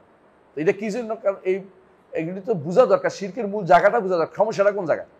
সমস্যা হচ্ছে এটা স্রষ্টা এবং সৃষ্টির মধ্যে পার্থক্যটা করতে পারে নাই। স্রষ্টার একটা সৃষ্টির একটা সীমা আছে কর্মকাণ্ডের। এটা যদি কোনো কেউ স্রষ্টার কিছু সৃষ্টিকে দিয়ে দেয়, অথবা সৃষ্টিকে উন্নত করতে করতে উপরে উঠে দেয়, সে সীমা অতিক্রম করে যায়, তখন সেটা শিরকে পরিণত হয়ে যায়। এই জিনিসটা যতক্ষণ পর্যন্ত না বুঝবে তখন পর্যন্ত সমস্যা থাকবে, থেকেই যাবে। এই জিনিসটা তিনি উল্লেখ করেছেন, একটু একটু করে উল্লেখ করেছেন। প্রত্যেকটা সন্দেহ একাধিকবার আনছেন, একাধিকভাবে আনছেন, একাধিক স্তরে আনছেন। কারণ সন্দেহের বিভিন্ন কি থাকে, কোনাকানি থাকে। এই কোনাকানি দিয়ে বন্ধ করেছেন এটা।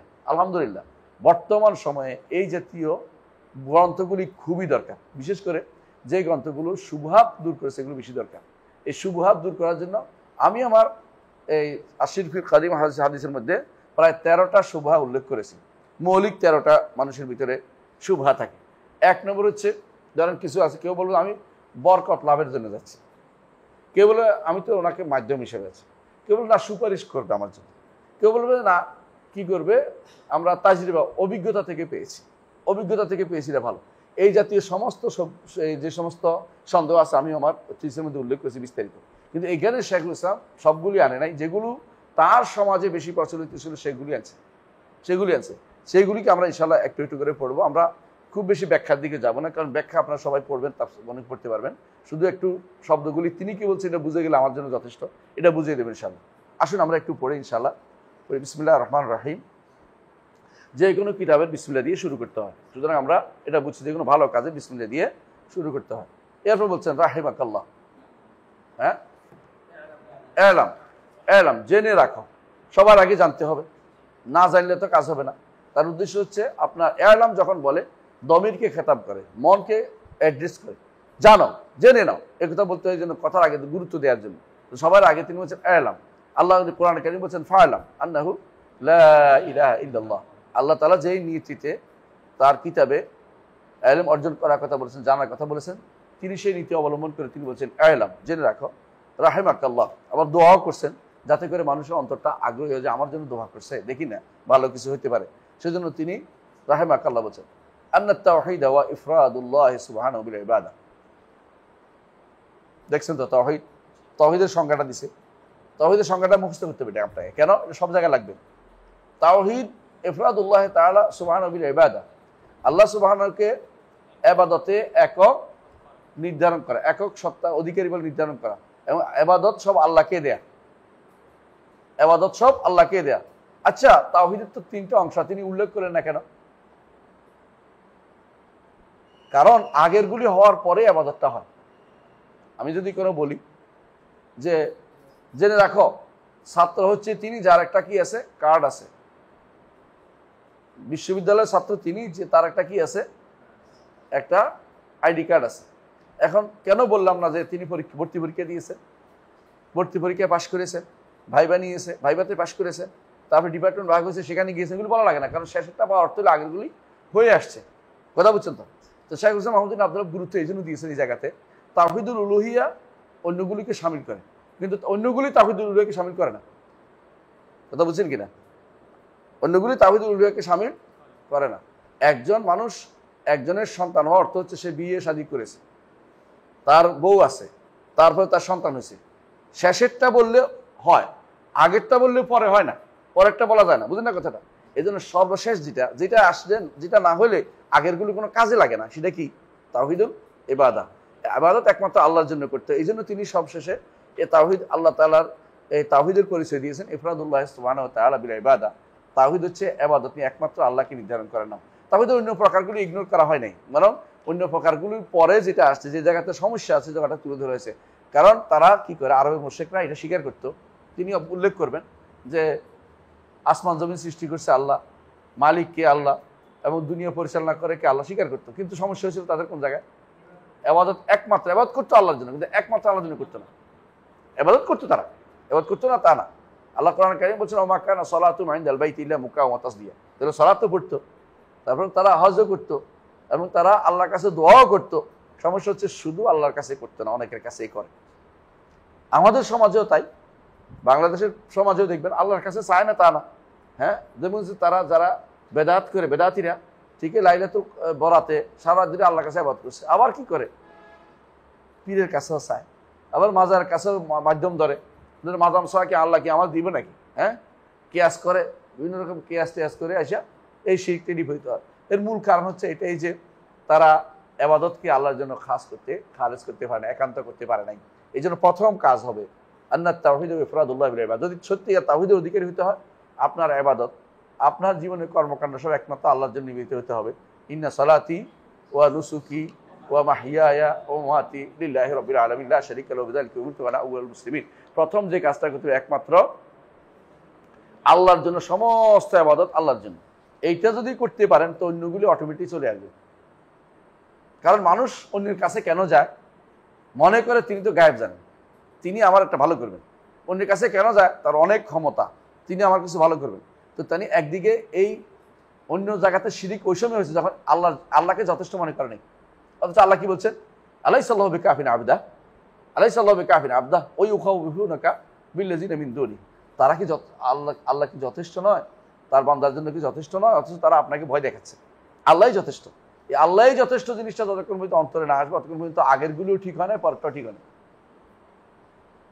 নবীরা কি বলতেন? হাসবুনাল্লাহ। ইব্রাহিম আলাইহিস সালাম বলছেন কখন? যখন তাকে আগুনে নিক্ষেপ করা হয়েছে। আর মুহাম্মদ রাসূলুল্লাহ সাল্লাল্লাহু আলাইহি ওয়াসাল্লাম বলছেন কখন? এবং তার সাহাবীরা যখন উহুদের যুদ্ধে যখন বলা হলো, আল্লাযিনা ক্বালা লাহুমুন নাস ইন্নান নাসা ক্বাদ জামাউ লাকুম ফাখশাহুম ফাযাদাহুম ঈমানা ওয়া ক্বালু হাসবুনাল্লাহু ওয়া নি'মাল ওয়াকিল ফাআনকালাবু বিনি'মাতিন মিনাল্লাহি ওয়া ফাদলিন লাম ইয়াসুম সু ওয়াত্তাবাউ রিদওয়ানাল্লাহ। বুঝাচ্ছে কি? এটার অর্থ হলো, বুঝাচ্ছে এটাই যে একমাত্র আল্লাহর ইবাদত যদি কেউ ঠিক নির্ধারণ করতে পারে, বাকিগুলি ঠিক করেই আসছে, বাকি ঠিক করে আসছে। বাকিগুলি যদি এইটা না হলে অন্যগুলিও করে নাই। বুঝে আসছে কথাটা? একমাত্র এমন কাউকে পাবেন না যে একমাত্র আল্লাহ ইবাদত করছে, তারপরেও অন্যগুলি বিশ্বাস করতেছে যে হ্যাঁ পীরে কিছু উপকার করতে পারে, গায়েব জানে, এগুলি বিশ্বাস করতেছে। সে ব্যক্তি কোনোদিনই একমাত্র আল্লাহ ইবাদত করতে পারবে না। কারণ তার অন্তরে যে চাহিদাটা সব কার কাছে তুলে ধরবে? আরেকজনের কাছে তুলে ধরবে। এর কারণ জানে সে কি গায়েব জানে, সে মনে করতেছে সে গায়েব জানে, সে মনে করতেছে সে ক্ষমতা রাখে, অনেক ক্ষমতা রাখে। এই জন্য তারা কোনোদিন এই জায়গায় পৌঁছতে পারে না। শেষ যেখান থেকে যেটা হইলে তার সব হয়, এটা সে বুঝতে পারে না। একমাত্র আল্লাহর জন্য ইবাদতকে খালেজ করতে পারে নাই। এই জন্য এই জায়গায় না পৌঁছা পর্যন্ত কিন্তু তার তাওহীদ কবুল হচ্ছে না। এবং তার এই তাওহীদটা অনেক সময় দেখবেন যে অনেকেই তাওহীদের কথা বললেই মাশায়েখরা বা আলেমরা সবসময় কেবল ইফরাদুল্লাহ সুবহানাহু বিল ইবাদা বলে। কেন? অন্যগুলি বলার দরকার লাগে না। অন্যগুলি এইটা হইলে সব হইতো। অনেক মানুষের এইটা ঠিক আছে, অন্যগুলি বাদ দিছে, এটা কিন্তু খুব পাওয়া যাবে না, পাওয়া যাবে না। হয়তো তার বুঝে ভুল আছে, তার মধ্যে শুবহাত আছে, এই জন্য শুবহাত ভাঙতে হবে। ওহুয়া দীনুর রাসূল আল্লাযিনা আরসালাহুল্লাহু ইলা ইবাদিহি। ওহুয়া মানে কি? তাওহীদ। এই তাওহীদটা হচ্ছে সমস্ত রাসূলের দ্বীন, সমস্ত রাসূলের দ্বীন। আল্লাযীনা আরসালাহুমুল্লাহু বিহি ইলা ইবাদি, যাদেরকে আল্লাহ তাআলা তার বান্দাদের কাছে পাঠিয়েছেন। আল্লাহ তাআলা যোগ্য যোগ্য নবী রাসূল পাঠিয়েছেন কি জন্য? ওমা আরসালনা মির রাসূল হ্যাঁ ইল্লা নুহি ইলাইহি আন্নাহু লা ইলাহা ইল্লা আনা ফা'বুদুন। সমস্ত নবীদেরকে এই তাওহীদের জন্য পাঠিয়েছে, সমস্ত নবীদেরকে এই তাওহীদের জন্য পাঠিয়েছে। দলিল কোরআন আল্লাহ বলছেন, যখনই রাসূল পাঠিয়েছি তাকে এই ওহী দিয়ে পাঠিয়েছি, ইল্লা নুহি ইলাইহি আন্নাহু লা ইলাহা ইল্লা আনা ফা'বুদুন, যে ওহী দিয়ে পাঠিয়েছে একমাত্র আল্লাহ ছাড়া আর কোনো, ওমা আরসালনা মিন ক্বাবলিকা মির রাসূলিন ইল্লা নুহি আন্নাহু লা ইলাহা ইল্লা আনা ফা'বুদুন। আর ওয়ালাকাদ বা'আসনা ফি কুল্লি উম্মাতির রাসূল আন ইবুদুল্লাহ ওয়াজতানিবুত তাগুত। তাহলে বোঝা গেল যে সমস্ত নবী রাসূলরা এই জিনিসের জন্য পাঠিয়েছেন, যে তিনি উল্লেখ করেছেন যে এটা কি তাওহীদুল ইবাদত। নবী রাসূলরা যেটার জন্য পাঠিয়েছে অন্যটা কি আমাদের বেশি দরকার? যেটা যে নবী রাসূলরা পাঠিয়েছেন অন্যটা কি বেশি দরকার? আমরা বুঝাতে পারছি সবচেয়ে মূল্যবান জিনিস হচ্ছে যেটা নবী রাসূলরা নিয়ে এসেছেন। যেটা করতে পারেন নাই নবী রাসূলরা, জন্য আল্লাহ তাআলা আমাদের পাকড়াও করবেন না। নবী রাসূলরা যে দাওয়াত দিতে পেরেছেন, দাওয়ার জন্য পাঠিয়েছেন, এটার জন্য সবাই পাকড়াও পাবে, সবাই পাকড়ার ভিতরে পড়বে যে এটা কেন করা হলো না। কিন্তু অনেক কিছু আপনি করতে পারেন না, আপনার সামর্থ্যের বাইরে, আল্লাহ আপনাকে ধরবেন না। কিন্তু তাওহীদের দাওয়াত থেকে কেউ মুক্তি পাবে না। তাওহীদ দাওয়াত প্রত্যেকের লাগবে। এই তাওহীদের দাওয়াত প্রত্যেকের লাগবে। কতক্ষণ লাগবে? কখন লাগবে? প্রতিক্ষণে লাগবে। শুধুমাত্র এটা বলার কোনো কারণ না যে এটা কিছু সময় লাগবে তা না, মক্কা জীবন লাগবে, মদিনা জীবন লাগবে না, এটা নয়। এটা প্রতিক্ষণে লাগবে তাওহীদটা। তাওহীদ প্রতিষ্ঠা যখন হয়ে যাবে অন্তরে, আল্লাহ তাআলা এই ঈমান এবং আমল সালেহ কারণে আপনাকে দুনিয়ার বুকে প্রতিষ্ঠিত করবেন। আর যে আপনি মনে করেন আমি প্রতিষ্ঠিত হইয়া তাওহীদ প্রতিষ্ঠা করব, তাহলে আপনি উল্টা দিক দিয়ে রওনা হয়েছেন। এটা কোনোদিন আপনি চোখে কোনো সফলতার মুখ দেখবেন না। আপনার হাতে মনে হইতে পারে সফল, কিন্তু সফলতা না, আপনি ভুল পথে রওনা হয়েছেন। এই ভুল পথটা আপনাকে শুধরাই নিতে হবে, যে আগে মানুষের মধ্যে একমাত্র আল্লাহর ইবাদতকে প্রতিষ্ঠা করে যেতে হবে। তাহলে ওয়া দীন রাসূলুল্লাযিনা আরসালাহুল্লাহু ইলা বিহি ইলা ইবাদি। হ্যাঁ, এরপরে পড়েন।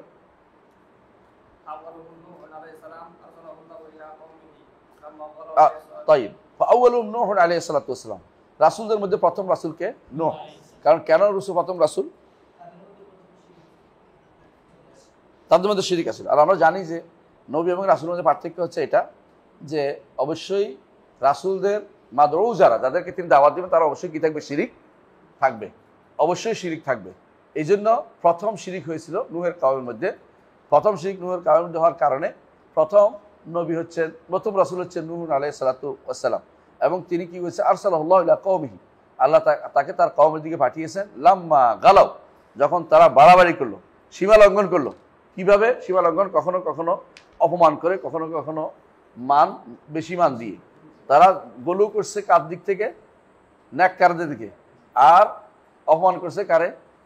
আল্লাহ। তাদের ধারণা মতে আল্লাহ তারা যা করেছে এটা কি হয়েছে? আল্লাহর জন্য মান সম্মান রক্ষা করা হয়নি, আল্লাহর মর্যাদার দিকে তাকানো হয়নি। এই জন্য তারা কি করেছে? গুলু ফিস সালেহিন করেছে। লাম্মা গালাউ ফিস সালেহিন, যখন তারা গুলু করছে নেককার বান্দাদের মধ্যে, নেককার বান্দাদের নিয়ে কি করছে? গুলু করছে। বুঝে আসছে?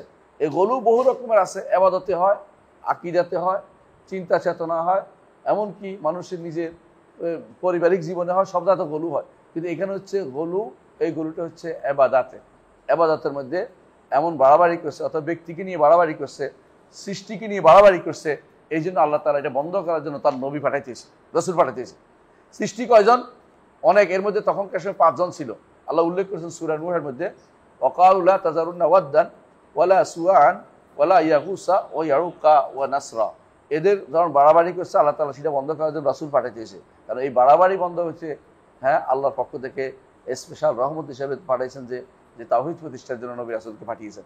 এটা বুঝতে হবে, এটা আমরা বলি না, উনি বলতেছেন। দেখেন ফিস সালেহিন, সালেহিন কে ব্যাখ্যা দিচ্ছেন, পড়েন। ওয়া নাসরা ওয়াদ্দান ওয়া সুআন ওয়া ইয়াগুসা ওয়া ইয়াউকা ওয়া নাসরা। হ্যাঁ, অসুবিধা নেই, আস্তে আস্তে পড়তে হবে, তাড়াতাড়ি করা যাবে না, খুব আস্তে আস্তে পড়েন। ওয়াদ, সুআ, ইয়াগুস, ইয়াউক, নাসর। এই যে কথাটা, যে এরা কি ছিল? আল্লাহর নেককার বান্দা ছিল, তাই না? এদের বাড়াবাড়ি করছে কে? তাদের কওম। বাড়াবাড়ি করতে করতে কি করেছে? তাদেরকে কি করেছে? সুপারিশকারী বানাইছে। এই কথাটা আপনি কোথায় পাবেন? এই কথাটা পাবেন সহিহ বুখারীতে। ভাই সহিহ বুখারী তো ওয়াহাবি আসিল না, তাই না? ইমাম বুখারী তো ওয়াহাবি আসিল না।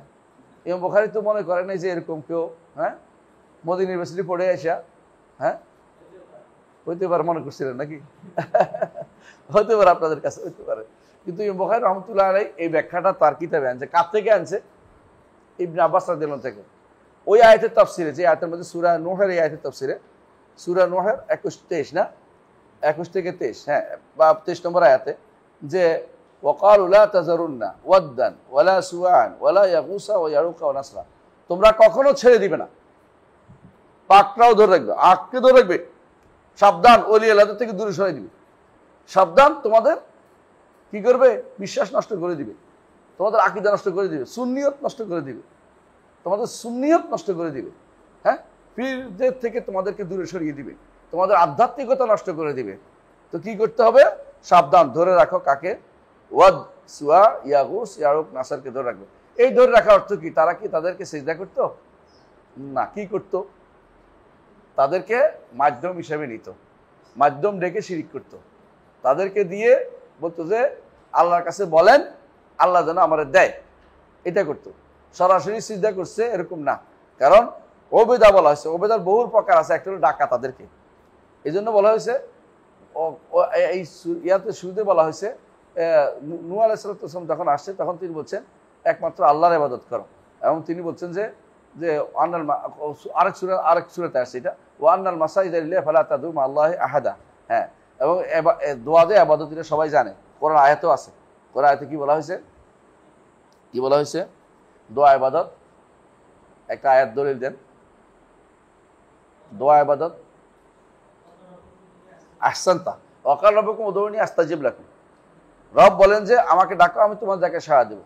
তো ডাকতে বলছে, দলিল দিতে ইবাদত কেমনে? পরের একটা বলছে কি, ইন্নাল্লাযীনা ইস্তাকবুরুনা আন ইবাদাতি সায়াদখুলুনা জাহান্নামা দাখিলিন। অর্থ হলো দাওয়াত, ডাকাটা কি? ইবাদত। কারণ আল্লাহ তাআলা বলছেন যারা ইবাদত এটা করবে না, আমাকে ডাকবে না, জাহান্নামে ছুটবে, অর্থাৎ এই ইবাদত করবে না। তাহলে নূহ আলাইহিস সালামের যুগে এরা কেউ সিজদা করতে হতে পারে, কেউ ইবাদত করে ডাকতে হতে পারে, কেউ সুপারিশ করতে হতে পারে। শাক উল্লেখ করবেন একটু করে যে তারা কি করছেন, তারা কি করতো, কি ইবাদত করতো।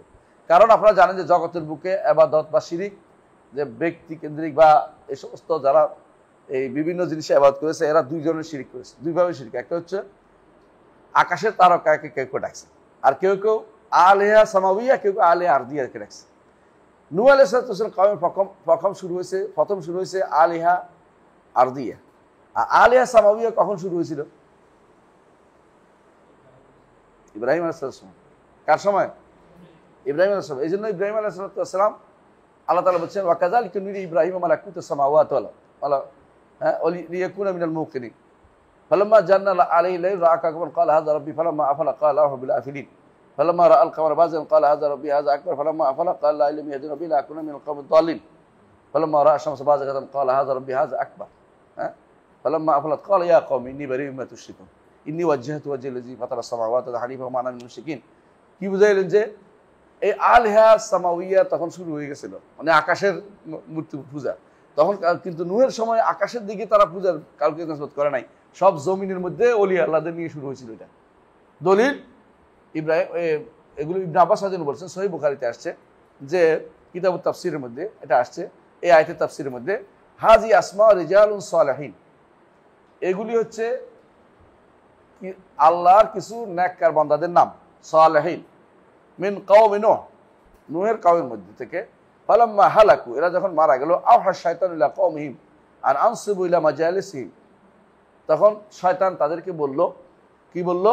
যে এদেরকে তোমাদের মজলিসের মধ্যে রাখো, অন্তত স্মরণ হবে মাঝে মধ্যে। স্মরণিকা, স্মরণিকা বুঝেন তো?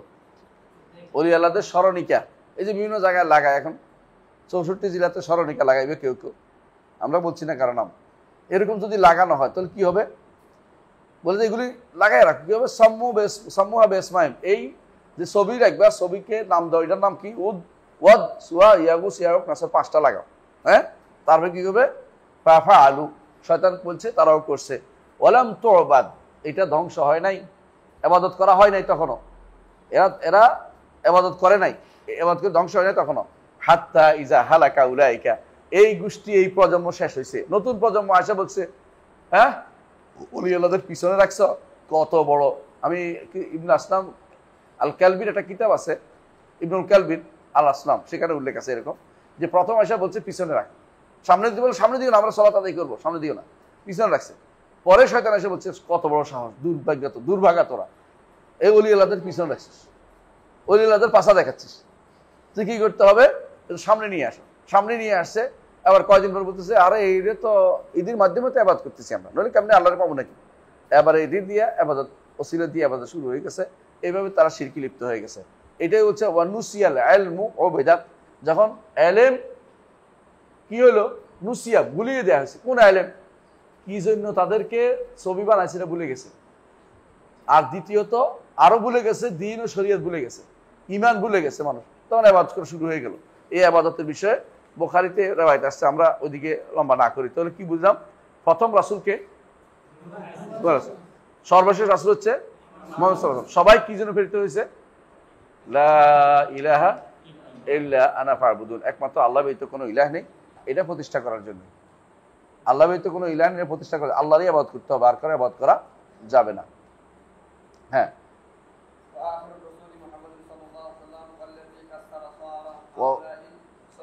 হ্যাঁ, তিনি কি করেছেন, এই নেককার বান্দাদের সুরতকে কি করেছেন, ভেঙেছেন। কে ভাঙছে এটা, মুহাম্মদ রাসূলুল্লাহ। কখন ভাঙছে, মক্কা বিজয়ের পরে। আহসানতা, মক্কা বিজয়ের পরে তিনি কাবার ভিতরে ঢুকে দেখেন যে ছবি, তিনি এগুলি সবগুলি ভাঙছেন। কি বলছেন, জাল হাক্কু ওয়া যাহাকাল বাতিল বাতিল কানা যাহুকা। দুর্ভাগ্যবশত এখানেও কেউ কেউ মিথ্যাচার করে, কি বলে, তিনি সুরত দেখছেন কার, এত সুন্দর ছবি কার, ইব্রাহিমের, ইসমাইলের, মারিয়ামের, বলছে এগুলি থাক, এগুলি প্রচার করতেছে। ঢাকা বিশ্ববিদ্যালয়ে ফার্সি বিষয়ে, ফার্সি ডিপার্টমেন্টের একজনে, যখন আমরা বললাম যে বারবার যে ছবি বানানো হারাম, ছবিগুলি রাখতে পারবে না, ভাস্কর্য হারাম, তিনি তখন মাদ্রাসা ছাত্র, তিনি তখন দলিল দিলেন, বর্ণনা দিলেন যে এরকম বর্ণনা একটা আছে যে রাসূল এই তিনটা জিনিস মুছতে নিষেধ করেছেন, সুন্দর জিনিস, এগুলি তো সৌন্দর্যবর্ধক, সুতরাং এগুলিকে কেন নিষেধ করা হবে, সুতরাং সৌন্দর্য জিনিস ভেঙে ফেলা হবে না। সুতরাং ছবি নির্মাণ কোনো বা এই জাতীয় কি ভাস্কর্য নির্মাণ কোনো শরিয়া বিরোধী নয়। সে আলেম হইয়া, আলেম মানে নাম কেউ আসতে আলেম, সে ফার্সি বিভাগের টিচার হইয়া এবং ইরানি দালাল হইয়া সে তখন প্রচার করলো যে এগুলি ভাস্কর্য নির্মাণ বন্ধ করা যাবে। ইরানে যান, ভাস্কর্য পাবেন আপনি কথায় কথায়, রাস্তায় রাস্তায়, কোনায় কোনায় পাবেন, এবং কবরগুলি পাইবেন তো দোতলায় কবর, নিচতলায় বসার মসজিদ, দোতলায় কবর, মাথার উপরে কবর, কবর করে নিচে থাকে, বুঝলেন না, কবর মর্যাদা আছেন আলাদা। আপনি রুহুল্লাহ, হেদের রুহুল্লাহ, আমরা আল্লাহ মাফ করুক, হ্যাঁ, আয়াতুশ শয়তান খোমেনির, যে যদি আপনি কবরের কাছে আপনি দুইবেন যে কবর উপরে, তিনি নিচে নিচে দিয়ে যাইতে হবে মানুষ, কারণ কবর মানুষ উপর দিয়ে হাঁটবে কি করে। এদের কেউ কেউ নামাজ পড়ে কবর ইয়াতে গর্তের ভিতরে, দেখবেন যে ওদের ইমামের গর্তের ভিতরে নামাজ পড়তেছে, আর মানুষ উপরে। কেন, আশেপাশে অলি আল্লাহরা যদি উঠে গেলে তো খারাপ দেখা যায়, অলি আল্লাহদের তো নিচে গর্তে নামিয়েছে, অলি আল্লাহদের উপর না উঠে যান। কত শয়তানি মানুষের দিচ্ছে আপনি চিন্তা করতে পারেন না, এরা যে কত রকমের শিরিক তৈরি করেছে, আর এদেরকে আপনার এদের জন্য কান্নাকাটি করেন। তো তিনি কি হয়েছে, রাসূলুল্লাহ সাল্লাল্লাহু আলাইহি ওয়াসাল্লাম যখন মক্কা বিজয় হয়েছে তখন এগুলি ভাঙছেন। ভাঙার অর্থ হচ্ছে এগুলির ইবাদত হয়তো এগুলি তিনি কি করেছেন, ধ্বংস করে দিয়েছেন। এই জন্য বর্তমানে বা যে কোনো সময় আল্লাহ তাআলা যাদেরকে ক্ষমতা দিয়েছেন তাদের দায়িত্ব হবে এগুলি কি করা, ভেঙে ফেলা, কিন্তু আপনার দায়িত্ব না। এটা আবার বলতে হবে, ক্ষমতা পাইলে আপনি করবেন না, ক্ষমতা পাইলে করবেন কিন্তু সুযোগ পাইলে করে ফেলবেন না, এটা দায়িত্বের ভিতরে পড়ে না। যদি বলতে পারেন যে ইব্রাহিম আলাইহিস সালাম তো করছেন, তাই না, ইব্রাহিম আলাইহিস সালামের উদ্দেশ্য ছিল এটা। কেন উদ্দেশ্য ছিল, তিনি একটা মোনাজারের পথ রচনা করতে যাচ্ছেন, মোনাজারের পথ রচনা করতে যাচ্ছেন, এবং বাদশার সাথে এটা সরাসরি, ব্যক্তিগত বিদ্রোহীর সাথে না। তিনি এটা করতে যাচ্ছেন কেন, পুরো উম্মতকে যেন দাওয়াতের পথে নিয়ে আসতে পারে, পুরো জাতিটাকে, বুঝে আসছে। আর আপনারা কি করেন, হ্যাঁ, আমাদের দেশে বলে যে ওই শৈল মাছ ধরতে পারে না, টাকি মাছ ধরে এক ভালো করে মোসা, বড় বড় শিরকের আঁকড়া ভাঙতে পারে না। কোথাও যাই যদি দেখেন কোনো হুজুরের কথাবার্তা একটু, হ্যাঁ, ওনাদের পছন্দ হয় না, ওর বিরুদ্ধে লাগিয়ে দেবে, বড় বড় শিরকের আঁকড়াগুলি ঠিকই থেকে যায়। কেউ কি পারবে বাংলাদেশের কোনো তথাকথিত হুজুররা যারা আছে যে আমরা যদি ক্ষমতা যাই, লিখে দেন একটু দেখি, অনেকেই তো আমরা যদি ক্ষমতা যাই যে আমরা কি করব, হ্যাঁ, শাহজালালের মাজারটা ভাঙবো, দেখি ওনারা কয়জনে ভোট দেয়। কেন দিবে না? কারণ মানুষের অন্তরে শিরিক, মানুষের অন্তরে তাওহীদ নেই। তারা মনে করে যেটা ভাঙবে কেন? হ্যাঁ, আল্লাহর ওলিদেরকে সম্মান করতে হবে, অথবা এটা থাক, এটা মানুষের একটা বিষয়, মানুষের বিষয় কি বলে, অন্তরের বিষয়, মানুষের ইয়াতে আবেগে হাত দেয়া। মানুষের আবেগে হাত দিবেন না আপনি। আমরা দাড়ি টুপি নিয়ে এত বছর ঐক্য করেছি, আপনি কোথেকে আবার তাওহীদ নিয়ে আসেন? আকীদার কথা আনছেন।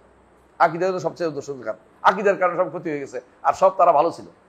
তো আকীদা যে বাদ দিয়েও যদি আপনারা যাইতে পারতেন, একটা কথা ছিল, আকীদা বাদ দিয়ে তো আপনি ক্ষমতা দিতে পারেন না। আপনি কোনোভাবে ক্ষমতা দিতে, আপনি হ্যাঁ এমন একটা ক্ষমতা যেতে হলে আপনাকে ইসলামকে ত্যাগ করে দিতে হচ্ছে। ইসলামের এমন এমন জিনিস আপনি ত্যাগ করছেন যেগুলি ইসলাম ত্যাগ করার মতো, বুঝতে হবে আপনাকে। এরপরে কি বলতেছে?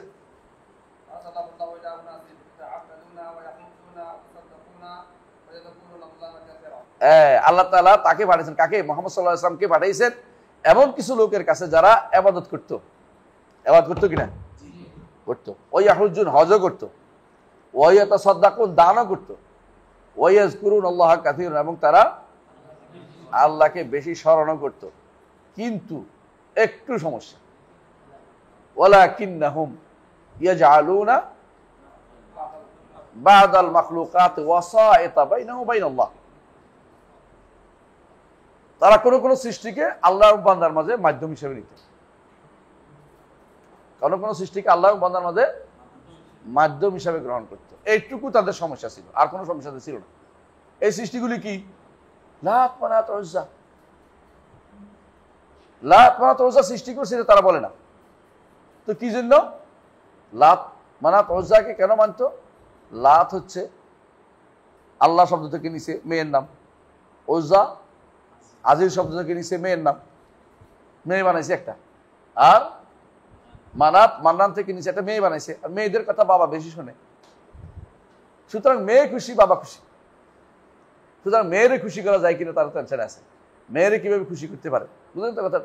এই জন্য তারা ওদেরকে, এই জন্য এটা আমরা, এটা ওসির মাধ্যম, এতক্ষণ আমাদের আবাদ করি না। ওরা বলবে আল্লাহ শুনবে, এই জন্য ওনাকে খুশি করে দিলে হইলো।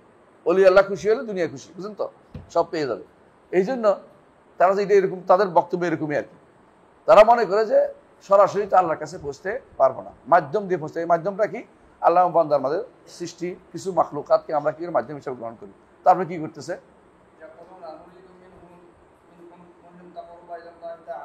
হ্যাঁ, তারা বলে যে আমরা চাই এরা কি করবে, আল্লাহর কাছে আমাদেরকে নৈকট্য এনে দিবে, যাওয়ার সুযোগ তৈরি করে দিবে, যাইতে পারতেছি না। ওয়া নুরিদু শাফাআতু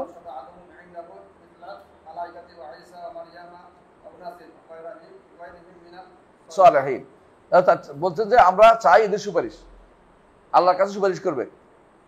যেমন ফেরেশতারা, কাদেরকে তারা গ্রহণ করছে? ফেরেশতাদের গ্রহণ করছে, ঈসাকে গ্রহণ করছে, মারিয়ামকে গ্রহণ করছে।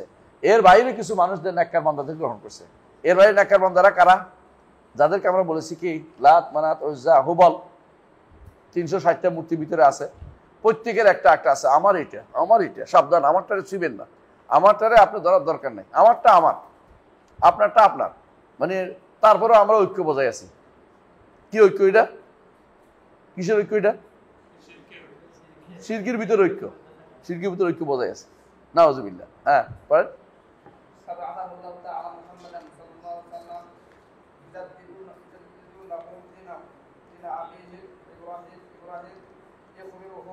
ইব্রাহিম আলাইহিস সালাতু ওয়াস সালাম নাই না? আচ্ছা, ও ইখবরহুম। এরপরে মুহাম্মদ সাল্লাল্লাহু আলাইহি ওয়াসাল্লামকে আল্লাহ পাঠান এই অবস্থায়, যখন এরা বিভিন্ন রকমের মাধ্যম ধরে চললো। মুহাম্মদ সাল্লাল্লাহু আলাইহি ওয়াসাল্লাম আল্লাহ পাঠিয়েছেন ইজ্জতুল্লাহুম দিন আবি ইব্রাহিম, তিনি কেউ তাদের পিতা ইব্রাহিমের দিনকে তাজদীদ করে, নতুন কোনো দিন আনেন নাই। তিনি কিছু মিল্লাত আবিকুম ইব্রাহিম, সেটাকে তিনি প্রচার করে দিয়েছেন, সেটাকে তিনি তাজদীদ করেছেন, সংস্কার করেছেন। ওই ইখবরহুম, এবং তাদেরকে জানিয়ে দিলেন, কাদেরকে? কুরাইশদেরকে বা আরবের মুশরিকদেরকে, আন্না হাযা তাকাররুবা ওয়াল ইতিকাদ মাহাদ হাক্কিল্লাহি তাআলা। এই যে তুমি নৈকট্য চাচ্ছ, এই বিশ্বাসটা তোমার, এইটা একমাত্র আল্লাহ ছাড়া কারোর জন্য করা জায়েজ নাই। এটা করলে তোমার কি হবে? লা ইয়াসলুহু মিনহুম লিশাইইন লিগাইরিল্লাহ, আল্লাহ ব্যতীত এগুলি কোনোটাই নৈকট্য চাওয়ার জন্য কারো মাধ্যম নেওয়া জায়েজ নাই, এগুলি একমাত্র আল্লাহর হক। কারণ আল্লাহ ফাসজুদ ওয়াক্তারে বলছে না, সেজদা করো, নৈকট্য অর্জন করো। তো নৈকট্য কার অর্জন করতে হবে? তাহলে এদেরকে নৈকট্য অর্জন করলে কি হবে? শিরক হবে। সহজ হিসাব, যে জিনিস আল্লাহর, এটা কোনো সৃষ্টিকে দিলে কি হয়? শিরিক হবে। এটা স্বাভাবিক জিনিস। যে জিনিস আল্লাহর কি বৈশিষ্ট্য, যে আল্লাহর কোনো বৈশিষ্ট্য, কোনো সৃষ্টিকে আল্লাহর কোনো বৈশিষ্ট্য যেমন দেওয়া যায় না, আল্লাহর অধিকার দিল তেমনি কি হবে, শিরক হবে। এটাই। হ্যাঁ, লা আলি মালাকিল মুকাররাব ওয়ালা নবীর মুরসাল ফাদলান আন গায়রিহি, কোনো নবীকে দিলেও হবে না, জায়েজ হবে না। কোনো ফেরেশতাদেরকেও দিল, নৈকট্যপ্রাপ্ত ফেরেশতা যারা নৈকট্য পেয়ে গেছে, আল্লাহর নৈকট্য ফেরেশতা আছে, সেই নৈকট্য ফেরেশতাদেরকেও ডাকলেও হবে না। বুঝে আসছে? সুতরাং বোঝা গেল যে এই শিরকের মধ্যে তারা লিপ্ত ছিল। কোন শিরক ছিল? এইটাই তারা বলছে ওয়া ইল্লা, তাদের কি এই শিরক তাকাররুবের মধ্যে ছিল, যে এরা আমাদেরকে কাছাকাছি নিয়ে দিবে। এই বিষয়ে ইনশাআল্লাহ পরবর্তী দার্সে আরও আলোচনা হবে। আজকে এখানে থাকি। সুবহানাকাল্লাহু ওয়া বিহামদিকা আশহাদু আল্লা ইলাহা ইল্লা আনতা আস্তাগফিরুকা ওয়া আতুবু ইলাইক।